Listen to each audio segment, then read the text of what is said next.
Well, good damn afternoon, Americans. Jericho Green here with you once again. I appreciate you. Make sure you get to my new channel, Green's House. A link will be in the description box. I sit down with amazing people who have an interesting story to tell. We have a conversation. We get to know each other. I get to know them, but more importantly, I get to know myself. Guys, this shit in DC. Now we know there's a lot of crazy shit going on in Washington, DC. But I'm talking about the city of DC, not that cancer ward we call the White House and the Capitol and all that shit. I'm not talking about the political part of DC. I'm not talking about the monuments and all that shit.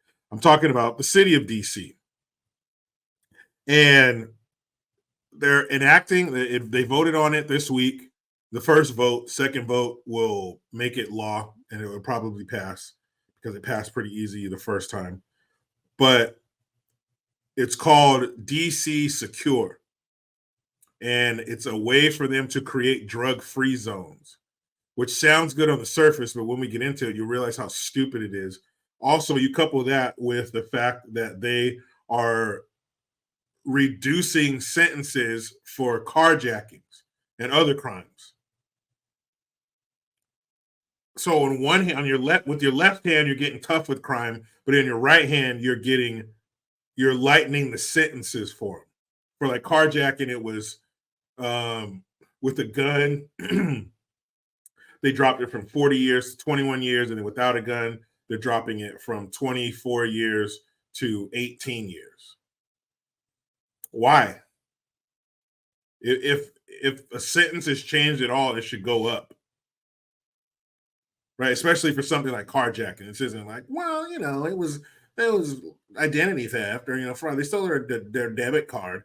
That's not the same as sticking a gun in somebody's face or a weapon in somebody's face or threatening somebody's well-being, threatening bodily harm to acquire their vehicle. There are levels to this crime thing, and carjacking is pretty bad, especially with the gun. We saw the video a couple years ago in DC where those girls tried to carjack an Uber driver. And the girls ended up getting in the car, taking off. He held onto the door. They end up flipping the vehicle. This is all on tape. They flipped the vehicle and crushed the dude underneath his own car.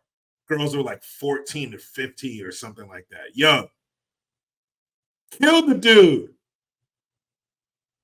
He thought he was making another pickup. And these little bastards stole his car and flipped it over on top of him, and he died. But you want to lighten the sentencing. You want to ease the punishment. But on the other hand, and we'll read about these drug-free zones. It's just weird. And so the drug-free zones are going to disproportionately affect people of color. But you have a black mayor and a black police chief. So they wouldn't do anything racist, would they? Because they're black, but then that's what they're going to be called because mostly people are black people. And it's a ball of Christmas lights of a policy. It's just everything's all stupid. And call me sexist or misogynist or whatever you want, but female mayor and police chief sounds like a recipe for bullshit. Here we go. Is this the one with the graph? Is this the one with the graph? Let's see. Oh, that was fucked up. I just saw a picture and I shouldn't have thought what I thought. And I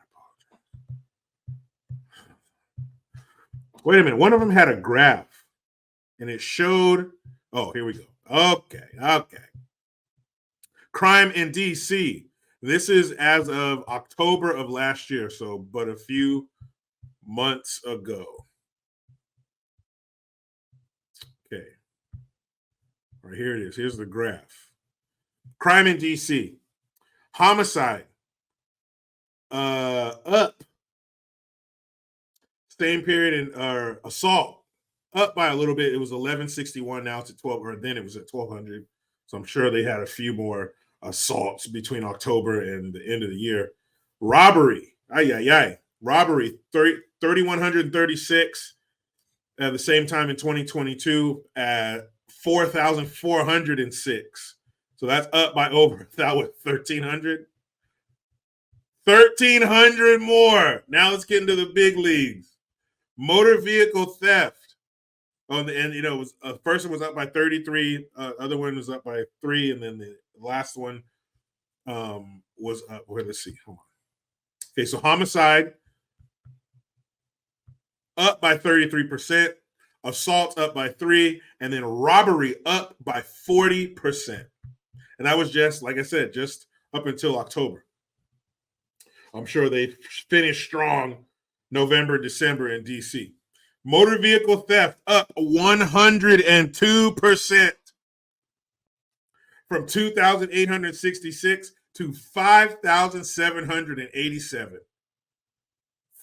Other theft, from 8,679 to 10,549.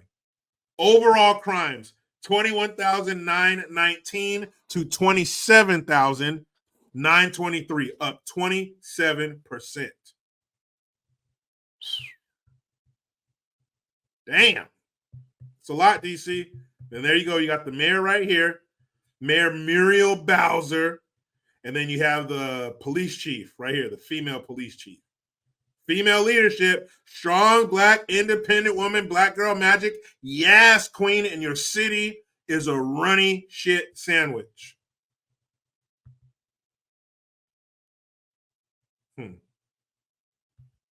Anyway. Washington, D.C. Mayor Muriel Bowser has announced the creation of drug-free zones across the city. As she said, a gray marijuana market has fueled violence on the streets. Weed?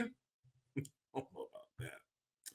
The Democrat unveiled an anti-crime bill, the Addressing Crime Trends Now Act, on Monday as she targets rising crime in the nation's capital, including drug dealing and retail theft. Bowser has made a point of supporting law enforcement as the city struggles with alarming crime numbers. Homicide is up 33% and robbery is up 70%, according to the data.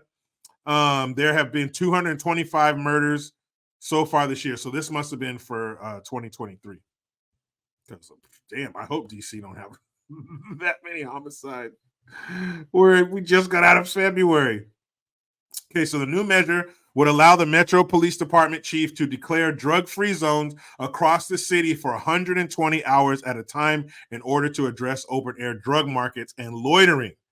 Bowers' office said this would interrupt drug dealing and allow neighborhoods to clean up and reclaim public spaces, as it would become illegal to purchase, sell, or use of illegal drugs in these areas. Isn't every inch of the city a place where it's illegal to purchase, sell, or use illegal drugs? What? Isn't that all? Shouldn't that already be the case? You're not allowed to sell or use illegal substances in the city? Now, here, I'm going to go to a different article because I had 2 articles I wanted to check out. So, the drug-free zones the drug-free zone must be marked and may only cover a square area with less than 1,000 feet on each side and may be in effect for no more than 120 hours or 5 days. Once a drug-free zone is established, police officers can ask groups of 2 or more people to leave the area if the officer responsibly believes they are committing a drug crime. Those who refuse face fine or jail time. And they want to change the policy to where they have to notify social service agencies that exist within the zones, and each council member in writing within 24 hours before setting up the 5-day drug-free zone. Anyone in the zone waiting for a bus or to receive medical treatment would be exempt. So the city council members want a heads up when they're starting each of these drug-free zones, and if there are any kind of social services in the area. So why would you need to know? Do you plan on letting the people, giving them a heads up? Like, why would you need to know that? Why do you need 24 hours? Just let the policy take effect.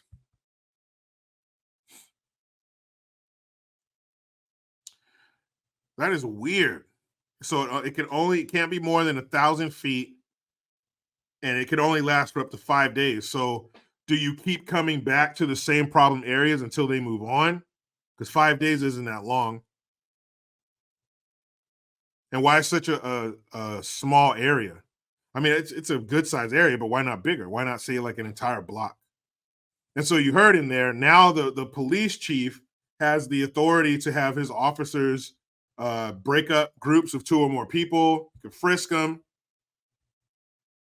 Very reminiscent of the stop and frisk days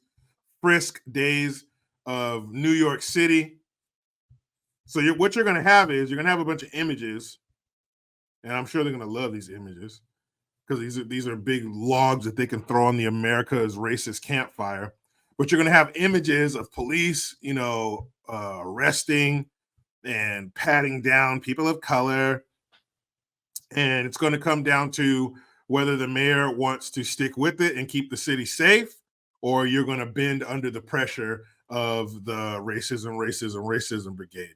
Because during the Summer of Love in 2020, the mayor was under pressure from the city council to defund the police, which she didn't want to do. So they went ahead and cut $32 million from the budget anyway, and then took 9.6 million, I think it was, and put it towards like violence prevention and some bullshit like that.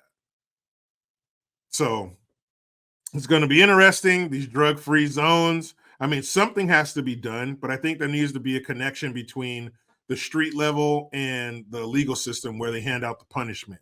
You can't be lowering the punishment and lowering the amount of years they have to serve while potentially putting more people into that system.